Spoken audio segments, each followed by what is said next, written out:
अस्सलाम वालेकुम। आज हमने क्लास 9 चैप्टर 1 का लेक्चर 9 स्टार्ट करना है।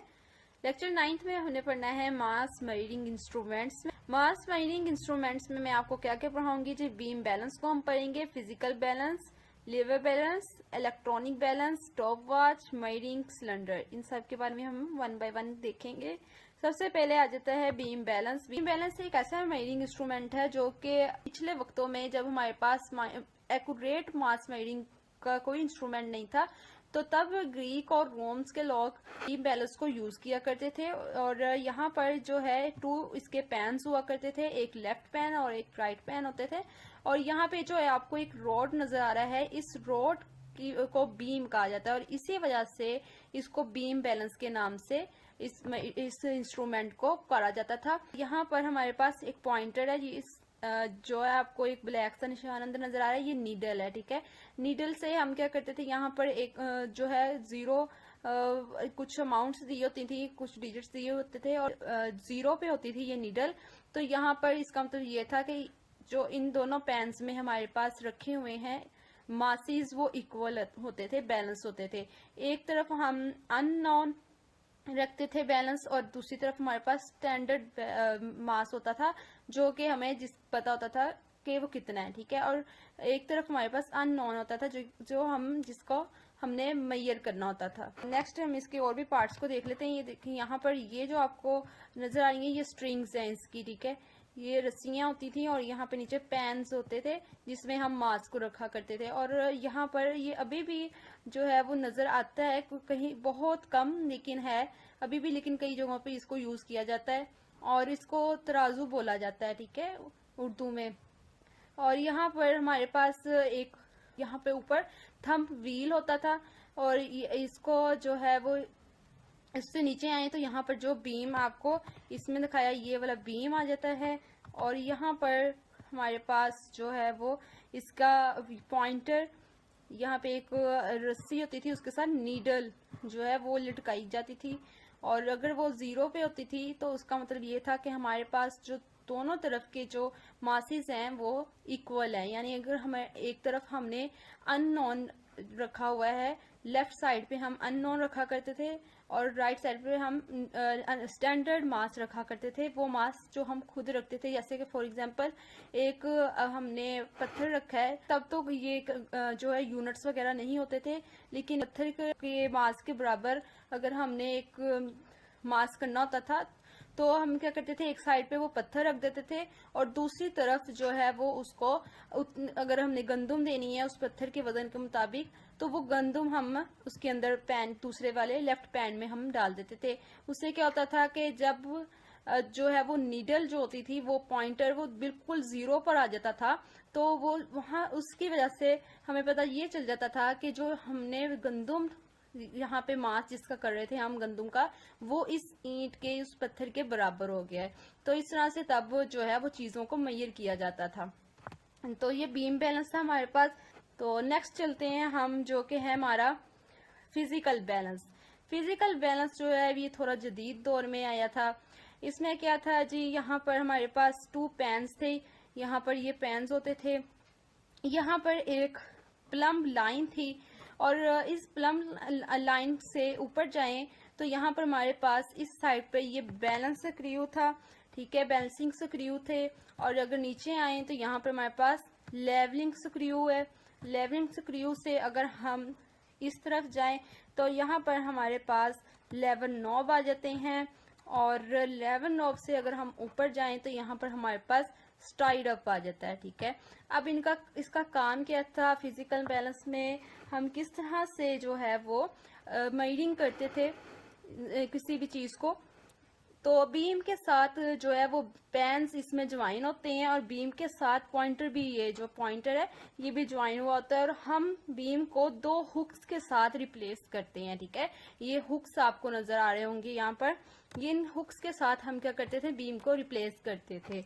और यहाँ पर अगर हम बात करें मजीद तो आपकी बुक में जो है वो कुछ एग्जाम्पल नंबर 1.3 में find the mass of a small stone by the physical balance, तो इसको देखते हुए हम जो है वो इसको पढ़ेंगे कि फिजिकल बैलेंस में हम किस तरह से मेजरिंग करते हैं। तो फर्स्ट हमारे पास क्या है, adjusting the levelling screw with the help of plumb line to level the platform of physical balance. Levelling screw को एडजस्ट करना है बाय यूजिंग प्लम लाइन, कि आप जितना भी फिजिकल बैलेंस आपके पास हो वो एक जगह पर एक प्लेटफॉर्म पर बैलेंस हो जाए। नेक्स्ट लाइन चलते हैं। नेक्स्ट आपने क्या करना है, rise the beam gently bye turning the resting knob clockwise using balancing screw at the ends of its beam, bring the pointer at zero position। तो आपने क्या करना है जी, नेक्स्ट इसमें आपने रेस्टिंग नॉब को मूव करके बीम को ऊपर नीचे मूव करवा सकते हैं आप, ठीक है। अब रेस्टिंग नॉब यहाँ पर जो है वो हमारे पास रेस्टिंग नॉब है, जिसको आपने क्या कर सकते हैं, उसको मूव करवा कर आप आगे पीछे जो है वो कर सकते हैं इन पैन्स को, ठीक है। ये जो आपके पास लेवर नॉब है इसको आप जो है वो मूव करवा कर, ठीक है। और ये जो सर्कल टाइप आपको नजर आ रही चीज, ये नॉब है, ठीक है। इसको हम लेवर नॉब भी बोलते हैं और इसको रेस्टिंग नॉब भी बोला जाता है। इसको हम मूव करवा के ये जो आप बीम है, ठीक है, इस बीम को हम इधर उधर कर सकते हैं, जिससे ये पैन्स जो है ये भी मूव करेंगे। तो यहाँ पे हम जो है वो उससे हम पॉइंटर को भी एग्जैक्ट जीरो पर लेके आ सकते हैं, ठीक है। नेक्स्ट चलते हैं। नेक्स्ट हमें क्या कह रहे हैं, थर्ड वाले पॉइंट में कह रहे हैं turn the resting knob to bring the beam back on its spot, place the given object, जैसे कि स्टोन यहाँ पर आपको कहा गया था, ऑन इट्स लेफ्ट पैन।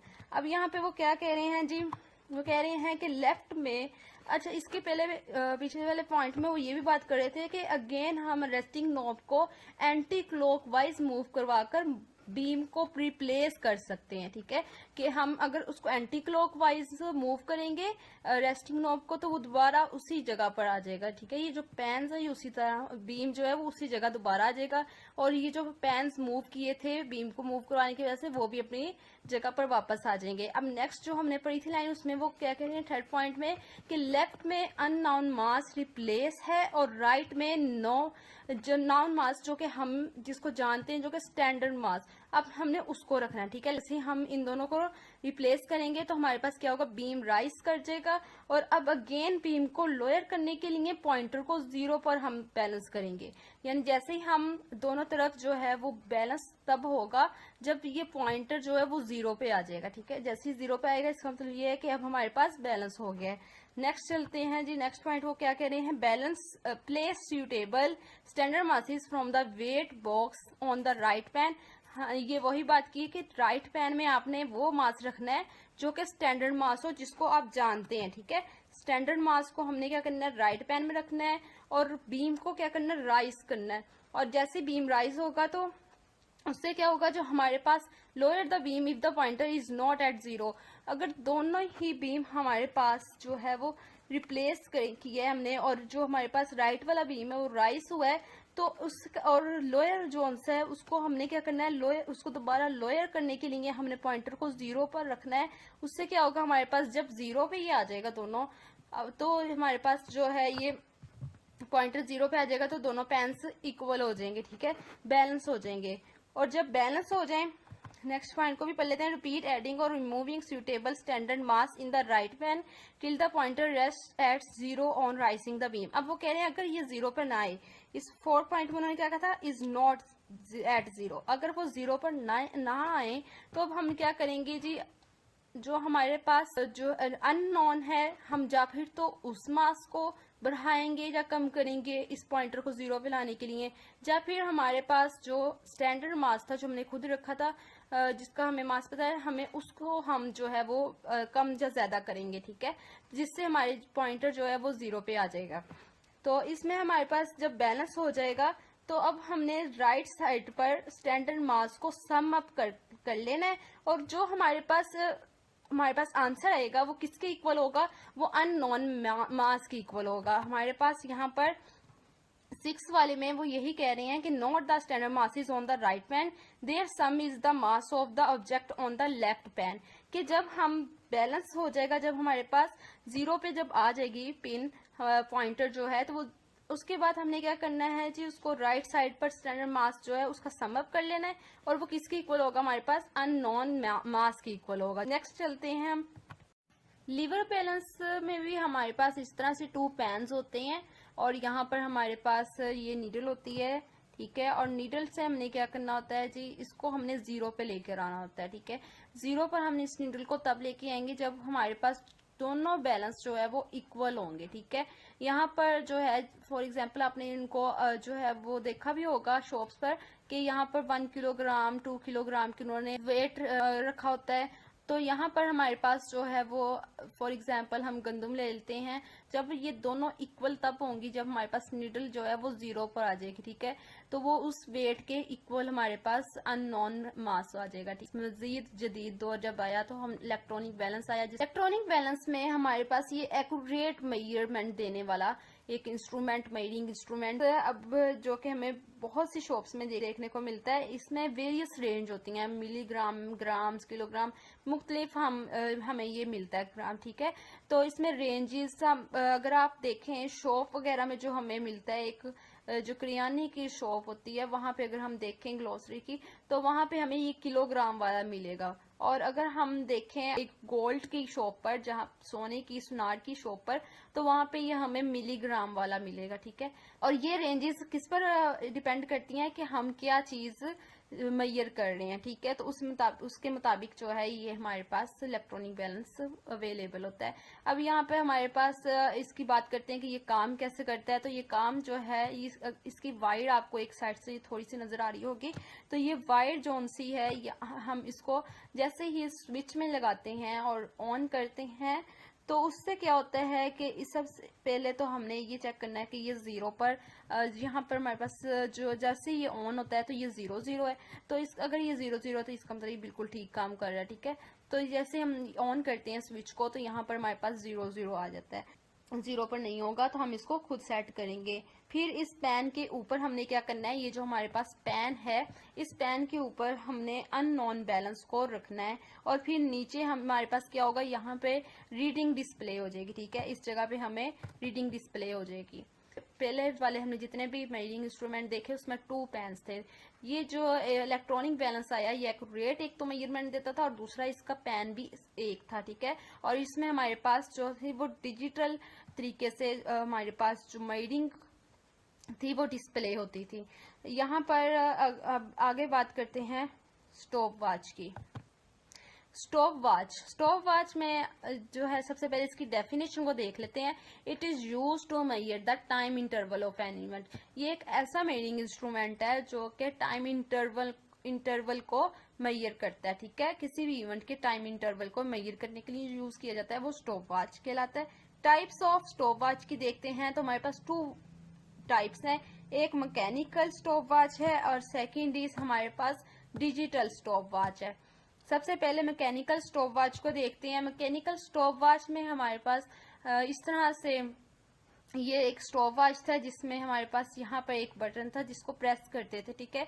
इसको क्या करते थे, जैसे ही ये ज्यादातर एम्प्लॉय के हैंड्स में होती है और इसमें यहाँ पर हमारे पास इसको नॉब बोलते हैं, ठीक है। इसको क्या बोलते हैं, नॉब स्टॉप वॉच की नीडल को मूव करने के लिए हेल्प करता है, ठीक है। जैसे ये अब आप देखें इस पिक में तो यहाँ पर ये मैन क्या कर रहा है, इसको नॉब को प्रेस कर रहा है। इससे क्या होगा, ये जो इसकी नीडल है ये मूव करना शुरू हो जाएगी, ठीक है। इसके 3 बटन्स 3 टाइम हम इसको प्रेस कर सकते हैं।